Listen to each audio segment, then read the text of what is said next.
pessoal, tudo bem? Voltamos agora dando continuidade na nossa aula de História dessa semana, dessa vez na página 229.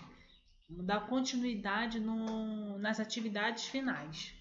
Número 9 diz assim: caracterize o clima no sertão nordestino e indique como os sertanejos obtêm água nos períodos sem chuva.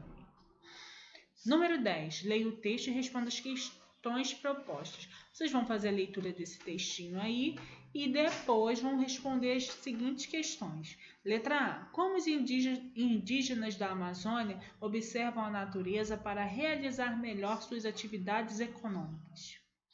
Letra B. Segundo o texto, que problemas eles têm enfrentado? Página 230. Número 11. Para refletir e responder, que relações podemos estabelecer entre o processo da metalurgia e as obras hidráulicas? Pensem, respondam. Número 12. Com base no que foi aprendido até aqui sobre agricultura, pecuária, metalurgia, sedentarismo, marque a alternativa correta. É apenas uma, beleza? É a primeira aí. A agricultura é o domínio dos animais pelo homem. O domínio da terra é conhecido como pecuária. Os seres humanos aprenderam a manusear metais, o que chamamos de metalurgia. Os seres humanos sempre iam de um lugar para o outro, atividade chamada de sedentarismo. E aí, hein? O que vocês acham? Número 13. Vimos que o surgimento da metalurgia foi um dos eventos mais importantes da história. Isso se deve ao fato de que os metais são materiais muito importantes para a vida humana. Pesquise como a metalurgia é importante na sua vida e de sua família e escreva abaixo em que momentos usaram metais e que objetos vocês têm desse tipo de material. Pensem aí, converse com a mamãe, com o papai, com a vovó e vejam, pensem e tenta descobrir o que vocês usam de metal na casa de vocês. Página 231, número 14. As primeiras comunidades a praticarem a agricultura desenvolveram-se próximo a rios. A partir disso, os canais de irrigação criados permitiram o cultivo em áreas mais afastadas, aumentando a capacidade humana de produzir. Com o passar do tempo, o ser humano continuou criando novas tecnologias para melhorar a produção agrícola. Hoje, muitas plantações em áreas mais rurais estão modernizadas. Observe as imagens e responda às questões a seguir. Temos aí uma irrigação manual e irrigação por pivô central. Uma a gente vê que é uma pessoa, né, uma coisa mais simples, e a outra tem todo um maquinário, né? Letra A. As primeiras sociedades a praticar a agricultura utilizavam a irrigação manual para levar água dos rios e canais para as plantações. Hoje, a irrigação por pivô central. O que acontece quando se passa a usar uma nova tecnologia como essa? O que acontece quando a pessoa começa a ter essa tecnologia toda nessa plantação? E aí, o que vocês acham? Letra B. Você acha que daqui a 50 anos os agricultores continuarão usando o sistema de pivô central? Vocês acham que vai continuar assim ou as coisas vão se modernizar? Na página 232 e 233, nós temos uma espécie de revisão de tudo que foi dado. Então, essa parte eu vou querer que vocês façam sozinhos. Leiam e respondam, não tem mistério, é bem fácil. Continuando, pessoal, na página 234, nós temos o início do capítulo 5, a cidade no tempo. Vocês podem perceber que nós temos vários tipos de cidade aí na página 234 e 235. A primeira é uma cidade mais moderna, né? A segunda, uma mais antiga, porém não tanto assim. E a última, uma bem mais antiga, que a estrutura dela é totalmente diferente da que nós estamos acostumados. Página 236. Vida nas cidades. Acabamos de verificar pelas fotografias que existem cidades modernas e outras muito antigas. Há cidades antigas que continuam a ser habitadas e cidades antigas que estão em ruínas porque foram abandonadas. Muitas cidades antigas foram soterradas pelo tempo e, apenas pelo trabalho dos arqueólogos, têm sido resgatadas e restauradas como a da última fotografia. Aí nós temos aí para a gente pensar. Afinal, o que é uma cidade, gente? O que vocês entendem por cidade? Sempre existiram cidades? O que vocês acham? 3. O morador da cidade vive de forma diferente se comparando ao morador do campo? O que vocês acham? Sim, né? O morador da cidade, ele tem recursos diferentes do morador que mora no campo. Na cidade nós temos mais tecnologias, mais variedades de muitas coisas. No campo, variedades também, só que em formas diferentes. Super desafio. Vamos ler o que nos ensina um historiador? Quero que vocês façam essa leitura desse texto, depois respondam a seguinte questão. Qual é a principal diferença que o autor identifica entre o homem da cidade e o homem do campo? E aí? Página 237, Metais e Guerra. Essa leitura eu vou fazer junto com vocês. Para compreender como se formaram, vamos voltar a um tempo em que ainda não havia cidades. Já estudamos que por volta de 5.000 anos antes de Cristo, os seres humanos começaram a fazer os primeiros experimentos para a fundição de metais. Isso revolucionou a forma de fabricação de seus instrumentos de trabalho e aumentou muito a produção agrícola. A consequência do acesso à maior quantidade de alimentos foi um aumento demográfico considerável, pois as pessoas passaram a viver por mais tempo. Por isso, novamente, era necessário aumentar a produção agrícola para tentar evitar a fome entre os membros das tribos, e começou-se a fazer obras hidráulicas para melhorar o aproveitamento das terras cultiváveis. Além disso, já sabemos que os metais não foram utilizados apenas para fabricar instrumentos de trabalho. Eles também transformaram o processo de produção dos armamentos. As facas, adagas, lanças, dados e espadas tornaram-se muito mais eficientes. Qual teria sido a consequência da fabricação de armas metálicas? Os grupos humanos que adquiriram a metalurgia, ao aperfeiçoar seus instrumentos de guerra, tornaram-se muito mais poderosos do que aqueles que ainda estavam na Idade da Pedra. Com isso, se havia competição pelo controle das terras mais férteis e de melhores pastagens entre eles, os que possuíam armas de metal eram mais capazes de vencer as guerras.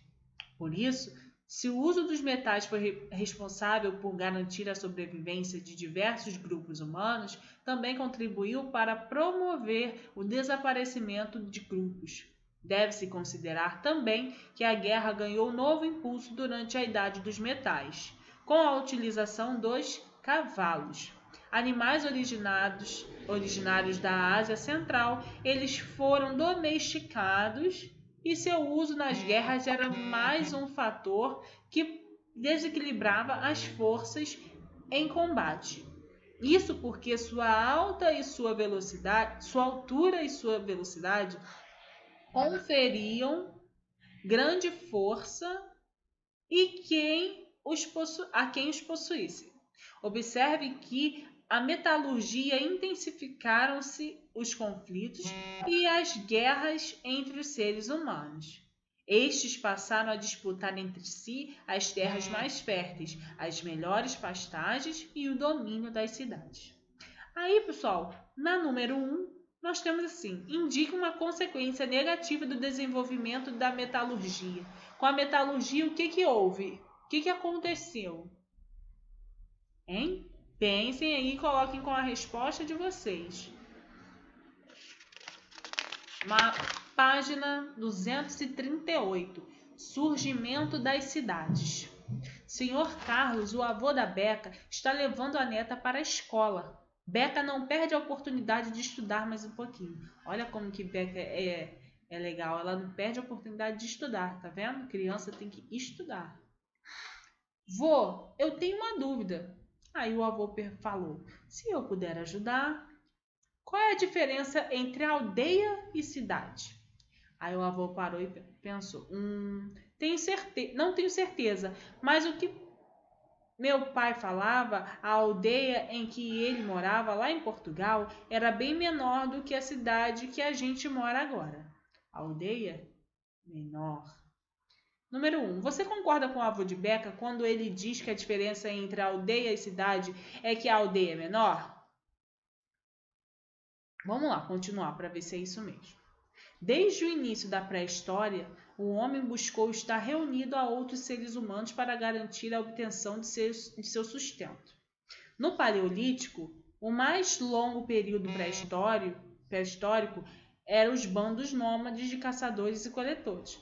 Já falamos sobre isso. Lembra lá na primeira apostila que os bandos nômades eles iam parando de lugar em lugar. Quando acabava o que eles precisavam, eles juntavam as coisas deles e iam embora? Então, depois, com a Revolução Neolítica, o que implicou a aquisição da agricultura e da pecuária, ocorreu o processo de sedentarização e de organização das tribos e aldeias, geralmente às margens do rio. Porque as pessoas precisam de água, né? Como produtores, eles cultivavam o solo, desenvolvendo diversas técnicas de plantio e domesticavam e criavam animais. A terra pertencia a todos os membros da tribo e eles produziam apenas para atender às suas necessidades. Sabendo que nessas comunidades houve um importante crescimento demográfico, o que exigiu o desenvolvimento de novas tecnologias para a geração de mais alimentos. 239 agora. Foi nesse contexto que teve início a Idade dos Metais e a construção das obras hidráulicas. Sabemos que os metais foram essenciais para o desenvolvimento do trabalho agrícola. Os metais são o quê? As ferramentas, né, gente? Isso porque foram aprimorados os instrumentos de trabalho, mas também foi com os metais que os seres humanos começaram a fabricar armas mais poderosas. Olha aí a resposta daquela questão 1 da página 237. Com essas armas, as guerras pela posse das melhores terras aumentaram consideravelmente, ou seja, aumentaram muito. Aqueles que obtiveram a posse das melhores terras começaram a produzir excedente. Assim, nessas aldeias, nem todos precisavam continuar trabalhando no cultivo da terra ou na criação de animais. Começaram a surgir pessoas dedicadas a outros ofícios, como o artesanato. O manuseio dos metais, por exemplo, exigia bastante especialização, bem como a produção de cerâmica para armazenar a produção do excedente. Ficava bastante nítida a diferença entre a vida daqueles que trabalhavam no campo e daqueles que trabalhavam produzindo o artesanato. Com os artesãos, surgiu um novo estilo de vida, a vida urbana, e com ela nasceram as primeiras cidades. Esse processo foi denominado Revolução Urbana. Aí nós temos ainda número 2. Observe as imagens abaixo que retratam trabalhadores no Antigo Egito, um dos locais do mundo onde surgiram as primeiras cidades. Pinte de verde as imagens que representam trabalhadores do campo e de vermelho as imagens que representam trabalhadores das cidades.